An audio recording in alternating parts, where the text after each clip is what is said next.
قال النبي صلى الله عليه وسلم إن الذي ليس في جوفه شيء من القرآن كالبيت الخريب আল্লাহর নবী বলেন, যার ভিতরে কোরআনের অংশ নাই তার ভিতরটা বিরান ঘরের মতো। ঘর আছে ঠিক, কিন্তু মানুষ বসবাস করে না।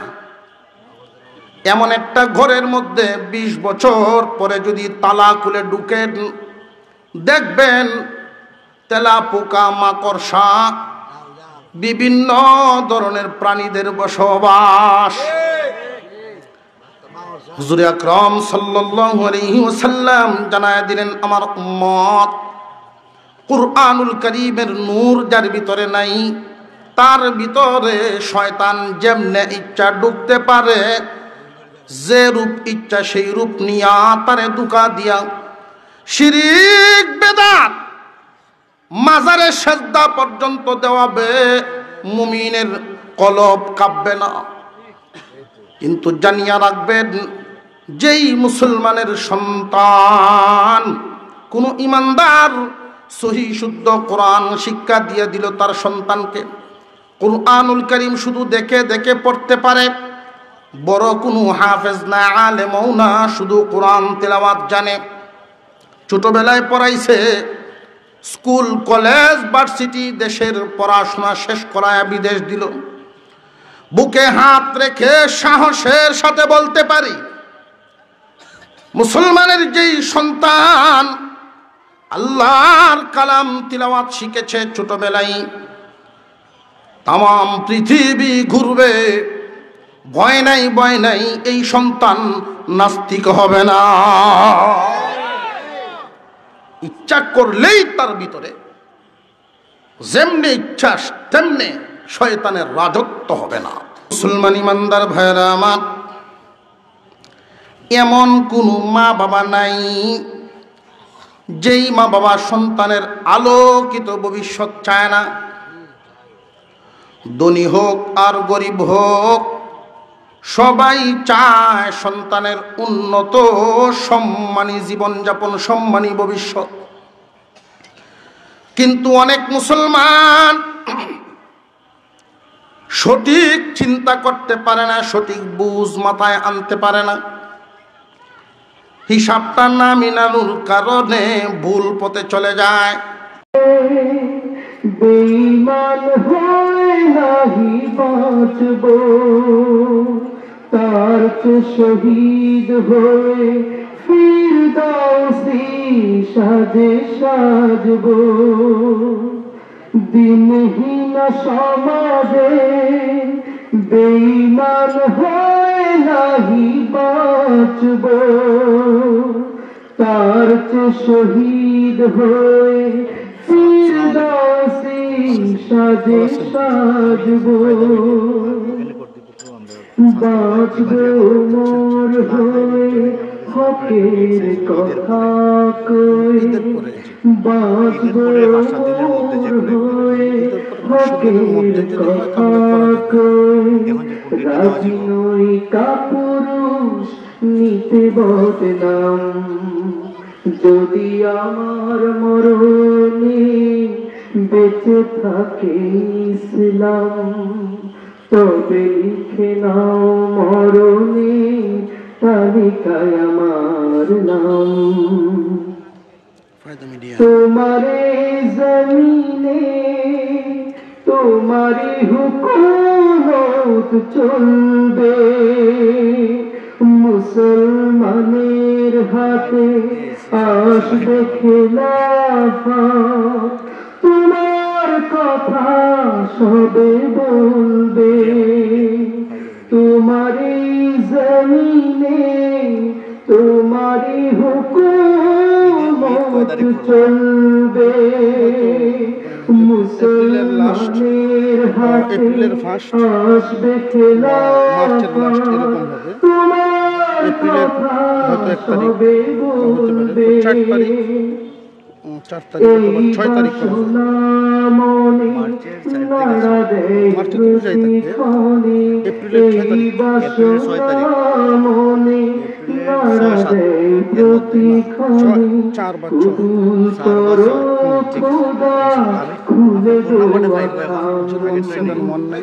যদি আমার মরণে বেঁচে থাকে ইসলাম, 112 তবে লিখে নাও মরণের তালিকায় আমার নাম। হতে পারে কিছু কাল দুনিয়ার সুখ থেকে হারাবো, তাতে কি আসে যায়, চির সুখী জান্নাত তো পাবো। হাউজে কাউসারে পিয়ালা ভরা জল, রাসূলের থেকে পাবো সেরা আঞ্জাম। যদি আমার মরণে বেঁচে থাকে ইসলাম, তবে লিখে নাও মরণের তালিকায় আমার নাম। যদি আমার মরণে বেঁচে থাকে ইসলাম, তবে লিখে নাও মরণের তালিকায় আমার নাম। মাশাআল্লাহ, মারহাবা। আল্লাহ রাব্বুল আলামিন যেন আমাদেরকে প্রত্যেককে এক একজনকে দ্বীনের একজন মুজাহিদ হিসাবে কবুল করেন। সবাই বলেন আমিন। বেরাদার ইসলাম, একটু আগে আপনারা তেলাওয়াত শুনলেন। আলহামদুলিল্লাহ, আপনাদের দান সদকা দোয়া মেহনতের বরকতে এই মাদ্রাসা দাঁড়িয়ে আছে। একজন বীজ রোপণ করেছেন, আপনারা পানি ডালতেছেন। আলহামদুলিল্লাহ, দিন দিন মাদ্রাসা তরক্কি হইতেছে। এই যে ছাত্ররা আপনাদের সামনে তিলাওয়াত করেছে, আমরা চাই কিনা প্রত্যেকের সন্তান এইরকম কোরআন তেলাওয়াত সুযোগ চাই না?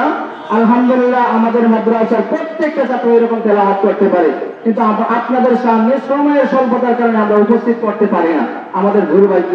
আমি মিডিয়া ভাইদেরকে বলবো, আপনারা এইরকম কাজ করবেন না যেন আমাদের শ্রোতাদের অসুবিধা হয়। কারণ ইলিম হলো সিনা বসিনা। যারা আসছেন এখানে ইলিম নেওয়ার জন্য, দিনী কথাবার্তা শোনার জন্য, দিনী জজবা এখান থেকে তৈরি হবে, ওনারা এখান থেকে কথাবার্তা শুনে আমল করবেন। শুধু ইউটিউব দেখে আমল করলে চলবে না।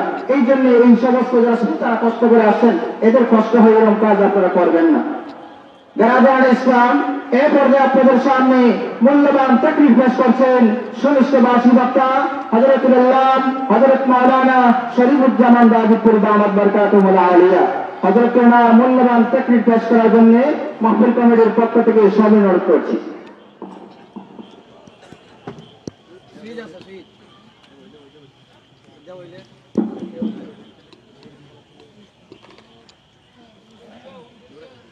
আসসালামু আলাইকুম ওয়া রাহমাতুল্লাহ।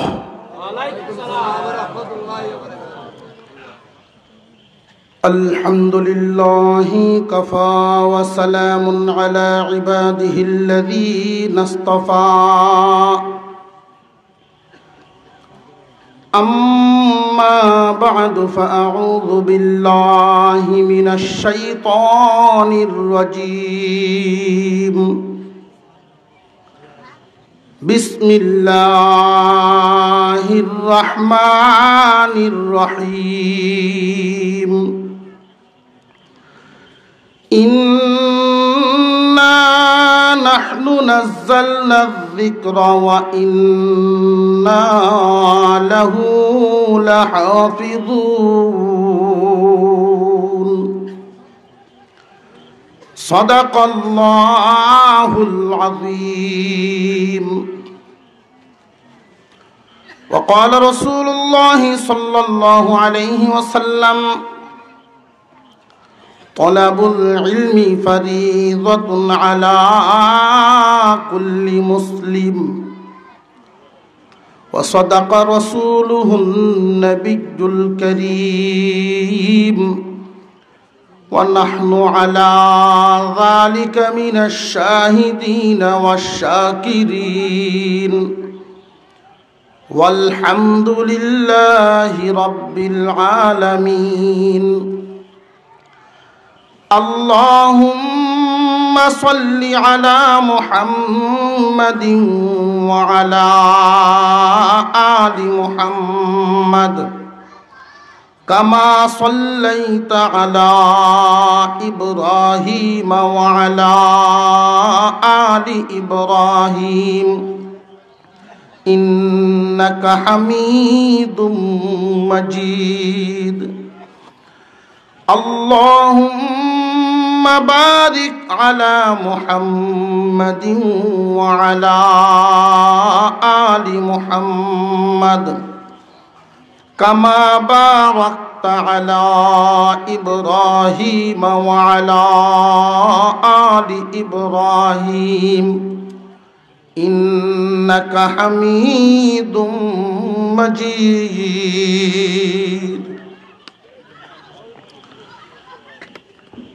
হবিগঞ্জ সদর তেতইয়া লুৎফাবাদ মাদ্রাসা হবিগঞ্জে উদ্যোগে আয়োজিত আজকের এই বার্ষিক ইসলামী মহাসম্মেলনের শ্রদ্ধাভাজন সভাপতি সাহেব, উপস্থিত হযরত উলামায়ে কেরাম, মুরব্বিয়ানে ইযাম, সর্বস্তরের সুধী সমাজ, আল্লাহ পাক রব্বুল আলামিনের দরবারে শুকরিয়া আদায় করি, যিনি একান্ত দয়া করে সারা এলাকা থেকে বাছাই করে দ্বীনি মজলিস, কোরআনের মাহফিল, আলেম ওলামাদের মজলিসে আমাদেরকে শামিল হওয়ার তৌফিক দান করেছেন, বলি আলহামদুলিল্লাহ। আমরা যখন আসমানের দিকে তাকাই, উপরের দিকে তাকাই, তো রাতের বেলায় তারকারাজি দেখতে পাই। অনুরূপভাবে ফেরেশতারা যখন জমিনে তাকায়, ওই সমস্ত দ্বীনি মাহফিলগুলো তারকার মতো দেখতে পায়। আমাদের কাছে যেমন তারকারাজি আলোকিত ঝলমলে জ্বলতেছে দেখতে পাই, আসমানের ফেরেশতারা জমিনের এই সমস্ত মাহফিলগুলো তারকার মতো দেখতে পায়। ফেরেশতারা জিজ্ঞাসা করে, আল্লাহ, জমিনে এগুলো কি? আল্লাহ বলেন, আমার আলোচনার মজলিস। আমার আলোচনার মজলিস কোরআন হাদিসের মজলিস। যে এইখানে যারা শামিল হইল, এদেরকে পুরস্কার হিসেবে কি দিবেন? আল্লাহ বলেন, তোমরা সাক্ষী থাকো, এখানে অংশগ্রহণের সাথে সাথে পিছনের সমস্ত সগীরা গুনাহ মাফ হয়ে গেছে। যতক্ষণ সেখানে বসা থাকবে, আল্লাহর রহমতের বৃষ্টির মতো আল্লাহর রহমত তাদের উপরে পড়তে থাকবে। মুহতারাম হাজিরিন, এই সমস্ত কাজে, বরকতপূর্ণ কাজে সব মানুষ হাজির হইতে পারে না, শামিল হতে পারে না। দেখবেন অনেক মানুষের বাড়িঘর মসজিদের সাথে, দোকানপাট মসজিদের সাথে, এরপরেও নামাজ পড়ে না। আবার অনেক মানুষ তার বাড়ি বাসা অনেক দূরে, তারপরেও নামাজ এসে হাজিরা দেয়। এক হাদিসের ভাষা অনুযায়ী আল্লাহর রসুল বলেন, যার দিকে আল্লাহর নেক নজরে তাকান, ওই মানুষটাই নেক কাজে শামিল হওয়ার সুযোগ পায়। আল্লাহর নেক নজর যে পায়, সেই নেক কাজে শামিল হয়ে যায়। প্রশ্ন জাগে, তাহলে আল্লাহ যদি সবার দিকে নেক নজর দিতেন, সবাই নেক কাজে শামিল হইত। সবার দিকে নেক নজর দিলেন না কেন? মানুষের অন্তরের খবর আল্লাহর জানা আছে না নাই? আল্লাহ পাক জানেন কার মনের কোন ধারণা। মান আহাব্বা লিকা আল্লাহ আহাব্বাল্লাহু লিকাআহু ওমান কারিহা লিকা আল্লাহ কারিহাল্লাহু লিকাআহু। নবীজি বলেন, যার মনের আকাঙ্ক্ষা এমন আল্লাহর দিদারের তামান্না, আল্লাহ তাকে আল্লাহর দিদার দিবেন। অর্থাৎ যে চায় আল্লাহর রাস্তায় চলতে, জান্নাতের পথে চলতে, আল্লাহ তার চলা সহজ করে দেন। আর যে চায় না, আল্লাহ তাকে জোর করে নেন না। মুহতারাম হাজিরিন, 30 পারা কুরআনুল কারীম ছোট একখানা আয়াতে কারিমা তিলাওয়াত করেছি, নবীজির একখানা হাদিস পাঠ করেছি। আমার তিলাওয়াতকৃত আয়াতে আল্লাহ বলেন,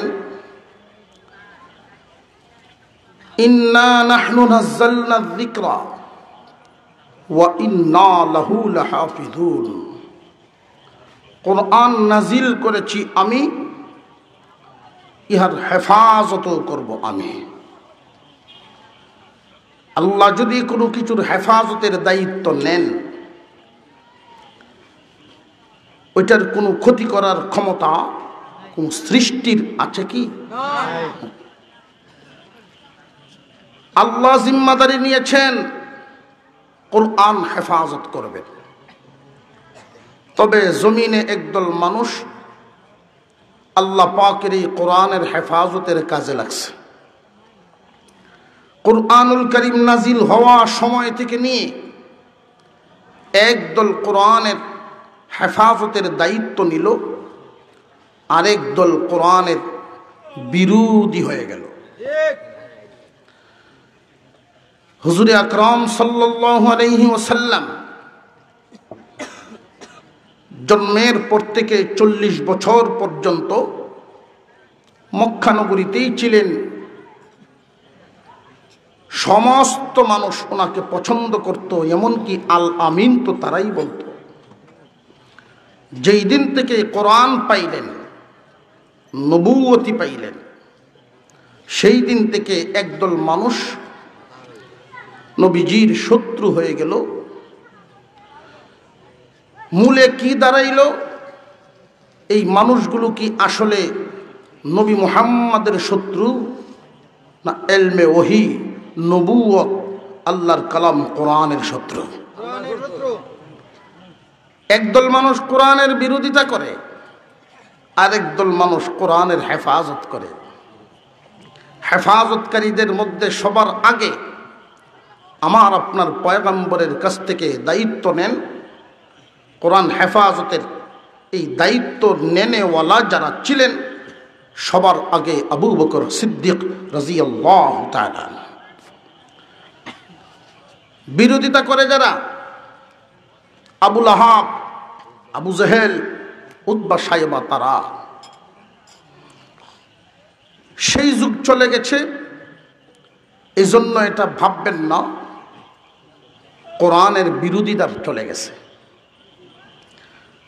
কোরআনের বিরোধী পক্ষ এখনো আছে, কোরআন হেফাজতকারীর দলও এখনো আছে। ভাই, আল্লাহর কালাম হেফাজত করবেন আল্লাহ। তবে এই কালামের জিম্মাদারি কেউ যদি কালাম হেফাজতের জিম্মাদারি নিজের কাঁধে উঠায় নেন, আল্লাহ খুশি হয়ে বলেন, বান্দারে আমার কাজটা তো তোমার কাঁধে নিয়ে নিলাম, কাজটা আমার কালাম আমি হেফাজত করব। সেই কাজ যে উঠায় নিল তার দাম বেড়ে গেল। আল্লাহর কালাম হেফাজত কয়েকটা ভাবে হয়।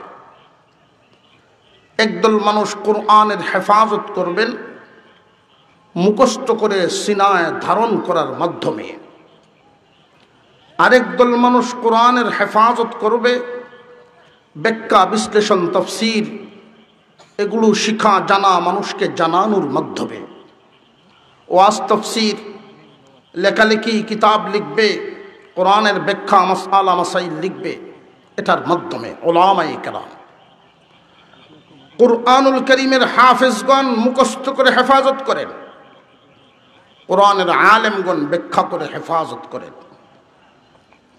আরেক দল মানুষ হাফেজ নন, আলিমও নন, তারা কুরআনুল কারীম দেখে দেখে তিলাওয়াত করার মাধ্যমে কোরআন হেফাজত করেন। কুরআনুল কারীমের সহি তিলাওয়াত করনে ওয়ালা যারা, কোরআন হেফাজত করনে ওয়ালা দলের সদস্য হয়ে যায় তারা। আরেক দল মানুষ হাফিজও না, আলিমও না, কোরআন পড়তেও জানে না, তবে এই মানুষগুলো পড়ে আর পড়ায় যারা, এদের সহযোগী হয়ে যায় তারা। নিজেদের জান মাল মনের মোহাব্বত ভালোবাসা দিয়া কুরআনুল কারীমের পক্ষ নেয়, কোরআনের হেফাজতের পক্ষে আল্লাহর দেওয়া জান মাল দেওয়ার জন্য তৈরি থাকে। কোরআন যারা পড়ায়, কোরআন যারা পড়ে, এদেরকে মনের গভীর থেকে বড় ভালোবাসে। এই মানুষগুলো কোরআন হেফাজতকারীদের দলের অন্তর্ভুক্ত হয়ে যায়। এজন্য হুজুরে আকরাম সাল্লাল্লাহু আলাইহি ওয়াসাল্লামের একখানা হাদিস, আল্লাহর নবী বলেন, হয়তো তুমি নিজে আলেম হও, আলেম যদি হইতে না পারো অন্তত ছাত্র হও, তাও যদি হইতে না পারো এদের সাহায্যকারী হও, এটাও যদি না পারো মন থেকে ভালোবাসবা, সাবধান, এর বাহিরে যাইবা না, ফাতুহলিক, ধ্বংস হয়ে যাইবা। বর্তমান সময়ে আমরা যা দেখি, ওয়াজ তাফসীরের পরিমাণ আগের তুলনায় দিন দিন কমছে না বাড়ছে। আজানের ধ্বনি, হাইয়া আলাস সালাহ, হাইয়া আলাল ফালাহ, আজানের ধ্বনির মাধ্যমে মানুষকে আল্লাহর দিকে ডাকা দিন দিন কমছে না বাড়ছে? বাড়ছে। দাওয়াত তাবলীগের মাধ্যমে মানুষকে আল্লাহর দিকে ডাকা হয়, ওয়াজ তাফসীরের মাধ্যমে কোরআনের দিকে, আল্লাহর দিকে, ইসলামের দিকে ডাকা হয়। দৈনিক 5 বার মানুষকে আল্লাহর দিকে ডাকা হয়, সফলতার দিকে ডাকা হয়। মাদ্রাসা, মাদারিসে কওমিয়া শিক্ষা ব্যবস্থার মাধ্যমে মানুষকে সহি শিক্ষার মাধ্যমে আল্লাহ ওয়ালা বানানো হয়। এই এত শাখা প্রশাখায় খেদমতের পরেও আমাদের মুসলমানদের যেই দুরবস্থা, খুব খেয়াল করবেন, দিন দিন মসজিদ বাড়ছে, এর মানে এই না মুসল্লির পরিমাণ বাড়ছে। মসজিদ বাড়ছে, মানুষও তো বাড়ছে। তুলনামূলকভাবে একজন মুসলমান যতটুকুন আমলওয়ালা হওয়া প্রয়োজন, আমাদের এই মেহনত বাড়ার পরেও আমরা মানুষকে এতটুকুন আমলওয়ালার পথে উঠাতে পারছি না। এর কারণটা কি? এর যত কারণ, কোরআনের বিপক্ষে যে সমস্ত শত্রুরা, কোরআন বিরোধীরা তাম পৃথিবীতে বেঈমান কাফের অমুসলিমদের বিভিন্ন মিশন, বিভিন্ন শাখায় কাজ করছে। সমস্ত শাখাগুলোর উদ্দেশ্য একটা,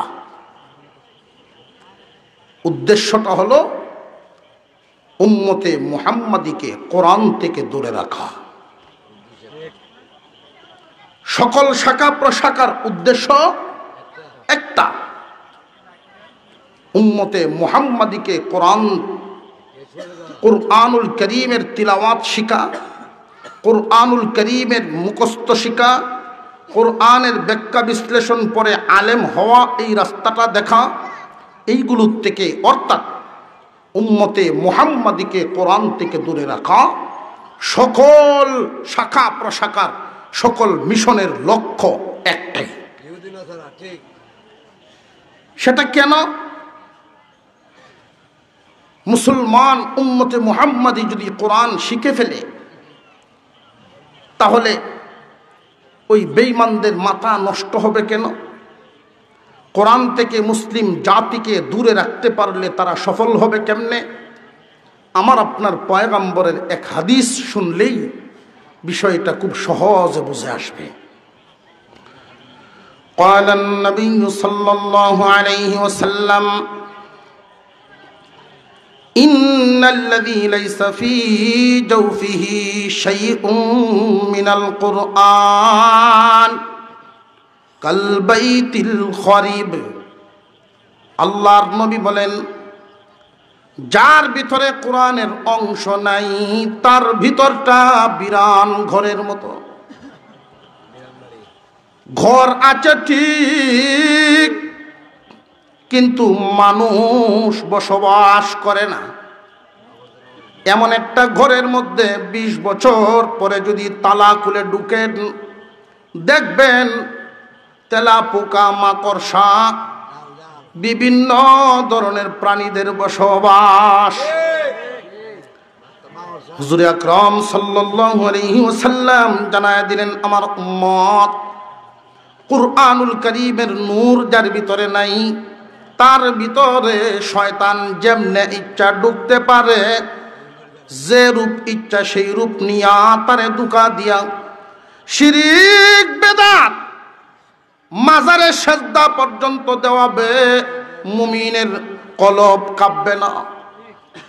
কিন্তু জানিয়া রাখবেন, যেই মুসলমানের সন্তান কোন ইমানদার সহি শুদ্ধ কোরআন শিক্ষা দিয়ে দিল তার সন্তানকে, কুরআনুল কারীম শুধু দেখে দেখে পড়তে পারে, বড় কোনো হাফেজ না, আলেমও না, শুধু কোরআন তেলাওয়াত জানে, ছোটবেলায় পড়াইছে, স্কুল কলেজ ভার্সিটি দেশের পড়াশোনা শেষ করায় বিদেশ দিল, বুকে হাত রেখে সাহসের সাথে বলতে পারি, মুসলমানের যেই সন্তান আল্লাহর কালাম তিলাওয়াত শিখেছে ছোটবেলায়, তাম পৃথিবী ঘুরবে, ভয় নাই ভয় নাই, এই সন্তান নাস্তিক হবে না।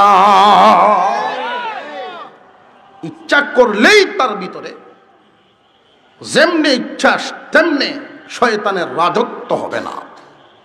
আপনারা লক্ষ্য করে দেখবেন, মাজার পূজারী যারা হয়, একজনকেও সহি কোরআন পড়নেওয়ালা দেখবেন না। কোরআনের নূর কালামুল্লাহ তো এমনই একখান কিতাব, পরশ পাথর। মুরব্বীদের জবানে শুনেছি পরশ পাথর নাকি এমনই একটা পাথর, লোহা যদি পরশ পাথরের ছোঁয়া পায় লোহা স্বর্ণ হয়ে যায়। কুরআনুল কারীম এমনই একখান কিতাব, আল্লাহর কালাম। কুরআন গ্রহণ করার পরে মাটির মানুষটা সোনার মানুষ হয়ে যায়। ইতিহাস আমাদের সামনে এমন আছে, এই কোরআনের পক্ষে যার মেহনত যত বেশি, কোরআনের পক্ষে যার ভূমিকা যত বেশি, আল্লাহ তার মর্যাদাও বাড়িয়েছেন তত বেশি। ওমর ফারুক রাদিয়াল্লাহু তাআলা আনহু কুরআনুল কারীম গ্রহণ করেছেন। তিনি কি ক্ষতিগ্রস্ত না লাভবান? মাটির মানুষ সোনার মানুষ হয়েছেন। উটের রাখাল, বকরি ভেড়ার রাখাল থেকে আল্লাহ এই কোরআনের ছোঁয়াতে অর্ধেক পৃথিবীর মানুষের রাখাল বানাইছেন। বিফল না সফল রাখাল? আমরা আমাদের সন্তানদেরকে উত্তম ভবিষ্যৎ, সুন্দর ভবিষ্যৎ দেওয়ার নিয়ত আমাদের প্রত্যেকের আছে না নাই? মুসলমান ইমানদার ভাইরা আমার, এমন কোনো মা বাবা নাই যেই মা বাবা সন্তানের আলোকিত ভবিষ্যৎ চায় না। ধনী হোক আর গরিব হোক, সবাই চায় সন্তানের উন্নত সম্মানী জীবনযাপন, সম্মানী ভবিষ্যৎ। কিন্তু অনেক মুসলমান সঠিক চিন্তা করতে পারে না, সঠিক বুঝ মাথায় আনতে পারে না।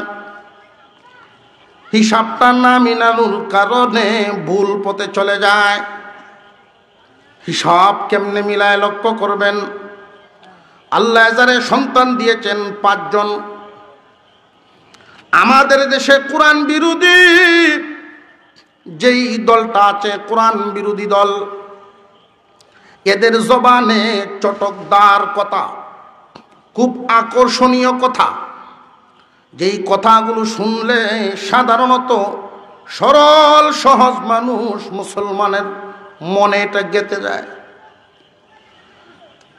জিন্নাত থেকে শুধু শয়তান তা না, শয়তান যে জিন্নাত থেকে শুধু তা না, মানুষ থেকেও শয়তান আছে। কোরআন বিরোধী যারা মানুষ শয়তান, তারা এই মানুষ শয়তানের কথাগুলো হলো মাদ্রাসাত পড়ে ভাইব কি, সার্টিফিকেটও নাই, চাকরিও নাই। সার্টিফিকেটও নাই, চাকরিও নাই, খাইব কি, তাহলে চলবো কেমনে? মা বাবার মাথা গরম, ঠিক না ঠিক? এই মাথা গরম হওয়ার পরে আলেম উলামারা ডাকতেছেন, রিজিকের মালিক আল্লাহ, রিজিকের মালিক আল্লাহ, যার তকদিরে যা আছে সে তা খাইয়াই যাবে, চিন্তা করিও না, আগে পড়াও। একদিকে আলেমদের ওয়াজ আর একদিকে শয়তানের ওয়াজ। বেশিরভাগ মুসলমান বুঝতে না পেরে শয়তানের ওয়াজ গ্রহণ করে। কিছু সময়ের জন্য আমি একটা হিসাব আপনাদের চোখের সামনে তুলে ধরি, তখন ঘুমন্ত বিবেক জাগ্রত হবে। হিসাব মিলাতে পারি না, এত ওয়াজ নসিহতের মাধ্যমে, এত কিছুর মাধ্যমেও মানুষ পরিপূর্ণভাবে 5 ওয়াক্ত নামাজি কেন হয় না? মূল কারণ, শতকরা 5 জনও পাওয়া যায় না সহি কোরআন পড়নেওয়ালা। কোরআন যে পড়ে না, নামাজও সে পড়ে না। কোরআনের শিক্ষা নাই, নামাজও তো পারতো না। বই ভরে সূরা শিখছে, তাহলে তো এটা উল্টা পাল্টা হইব। তাব্বাত ইয়াদা আবি লাহাবে ওয়া তাব্বে, মায়া আগে না পড়ব। নুরানি লেভেল অবশ্যই পড়ানো লাগবে। আমার কথা না, আমার আপনার পয়গম্বরের কথা। শয়তানের ওয়াজ যারা শুনে, সার্টিফিকেট দরকার, চাকরিও দরকার, এই ওয়াজ গ্রহণ করিয়া দিলাম প্রাইমারিতে 1-এ ভর্তি করে 100 ছেলে মেয়ে। মুসলমানের 100 ছেলে মেয়ে ক্লাস 1-এ যে ভর্তি করলাম, পরকালের আশা রইল না, ওইটা সাইডেই দিলাম। পরকালের আশা বাদ দিয়াই চাকরি এবং সার্টিফিকেটের আশায় দিলাম। সুস্থ বিবেক কাটায়া উত্তর দিবেন মুসলমান। এই 100 ছেলে মেয়ে ক্লাস 1 থেকে 10 পর্যন্ত যেই 10টা বছর পড়বে, মেট্রিক পরীক্ষার সময় কি 100-100ই থাকবে, না দিন যত যাবে আস্তে আস্তে কমতে থাকবে? লক্ষ্য করে দেখবেন, 100 ছেলে মেয়ে কিন্তু 1-এ দিয়েছিলাম দুনিয়া পাওয়ার আশায়। মেট্রিক পর্যন্ত গিয়া অর্ধেক জড়ে গেল, বাকি 50 পার হইল, মেট্রিক পাস, সার্টিফিকেট একটা পাইল, ওইটাতে কিন্তু চাকরি নেই। দুনিয়া কামানো কিন্তু এখনো শুরু হয় নাই। ফল গাছ লাগাইলেন, কিন্তু ফল এখন না। এই যে 50 জড়ে গেল, না পাইল দুনিয়া, না পাইল আখিরাত। চটকদার কথার মাধ্যমে আল্লাহ পাক রব্বুল আলামিন জানায়া দিয়েছেন, ওয়াকাযালিকা জাআলনা লিকুল্লি নাবিয়্যিন আদুওয়ান শায়াতিনাল ইনসি ওয়াল জিন্নি ইউহি বাযুহুম ইলা বায যুখরুফাল কওলি গুরুরা। আল্লাহ জানায়া দিয়েছেন, এমন কোন নবী দুনিয়াতে ছিলেন না যেই নবীর শত্রু ছিল না। প্রত্যেক নবীর এই শত্রু ছিল ইলমে ওহীর শত্রু। মানুষ থেকেও, জিন থেকেও, তারা চটকদার কথার মাধ্যমে মানুষকে বুলাইয়া ফেলত। চটকদার কথার একটা হলো সার্টিফিকেটও নাই, চাকরিও নাই। এই কথা শুই না মুসলমান তার সন্তানকে প্রথমে আরবি না শিখাইয়া সরাসরি দিল। অর্ধেক জরে গেল আধা রাস্তায়, আয়ে পর্যন্ত যাইতে আরো 20 জন নেই।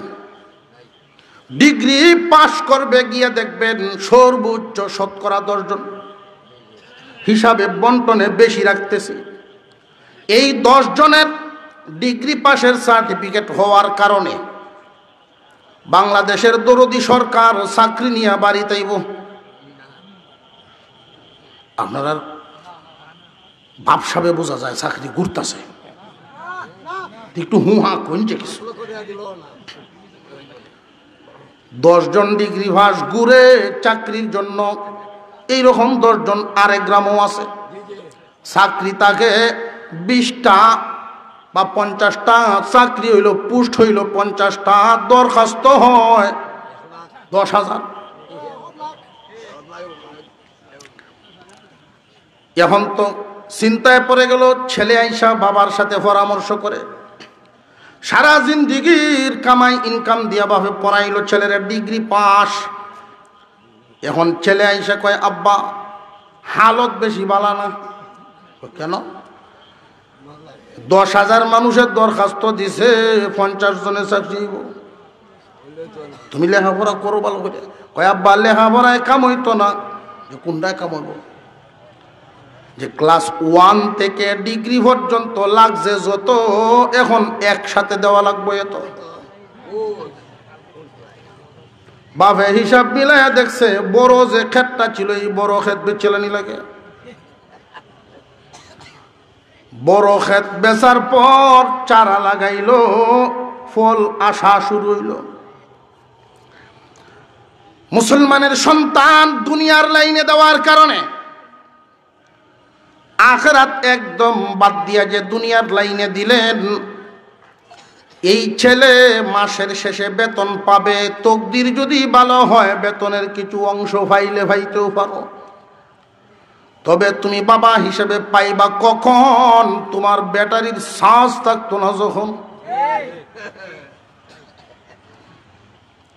কিন্তু মুসলমানের সন্তান শতকরা চাকরি পাইল 100-র মধ্যে 1 জন। দুনিয়া কামানোর জন্য শুধু দুনিয়ার চিন্তা। পথ ভুল করলা, পথ ভুল করার কারণে সন্তানকে আলোকিত জীবন দিতে পারো নাই। এই মানুষটা চাকরি করবে সারা জীবন, নামাজি হবে না। কারণ নামাজ পড়ব কেমনে? আমি একটা জরিপ মিলাইয়া দেখছি। আমার দেখা জরিপে যদি আপনাদের মনের সাথে মিলে তাহলে মিলাইবেন। আমি জরিপ করে দেখেছি বেশিরভাগ মানুষ নামাজ পড়ে না, না জানার কারণে। বেশিরভাগ মানুষ নামাজ পড়ে না, না জানার কারণে। কারণ যে যেটা জানে, জানায় তারে টানে। এটা আপনারা মানেননি? নতুন জামাই শ্বশুর বাড়িতে গেছে, তাও আবার হীরাযাত্রা। আচ্ছা, এই হীরাযাত্রার জামাই পুরান না নতুন? ওই টাটকা নতুন, খালি রুমালটা মুখ তুললাম চাই, আর তো সব ওইটি। গভীর রজনীতে তার ঘুম ভেঙে গেল। তার মধ্যে একটা অস্থির ভাব। নতুন বউ জিজ্ঞাসা করে, কি ব্যাপার, কোনো অসুবিধা আপনার? কয় না, ওই যে একটা বাঁশের বাঁশির আওয়াজ শোনা যায়, বাঁশি করতে কে বাজে? কে বাজায়? কয় ও ওইটা। তারার কাছে খুব একটা আকর্ষণীয় না, যে নতুন জামাইয়ের বড় আকর্ষণ আছে। যেটা আমাদের এলাকার স্কুল ঘরের ছাদও এক ছেলে বাজায়। কয় আমার ওইখানে যাইতে হইব। ওই কি কর, নতুন জামাই আপনি? ওইখানে নদীও আছে একটা। কয় 7টা যাইব। যতক্ষণ ফু না দিছি ঘুমে ধরতো না। হ্যাঁ, এই লাইনের লোক বুঝে আসতেছে। হন যে যেটা জানে জানায় তারে টানে। হাদিস এক কান পড়েছিলাম আপনাদের সামনে, তলাবুল ইলমি ফারিদাতুন আলা কুল্লি মুসলিম। সমস্ত মুসলমান নর নারীর উপরে ইলম হাসিল করা ফরজ। ছেলে হোক আর মেয়ে হোক, ইলমে দ্বীন হাসিল করা ফরজ।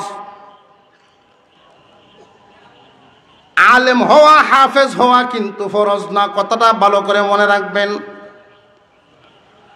কুরআনুল কারীমের এক আয়াতে আল্লাহর ঘোষণা, তোমাদের মধ্য থেকে ছোট্ট একদল আলেম হয়ে যাও, বিজ্ঞ বিজ্ঞ আলেম মুফতিয়ানে কেরাম হয়ে যাও।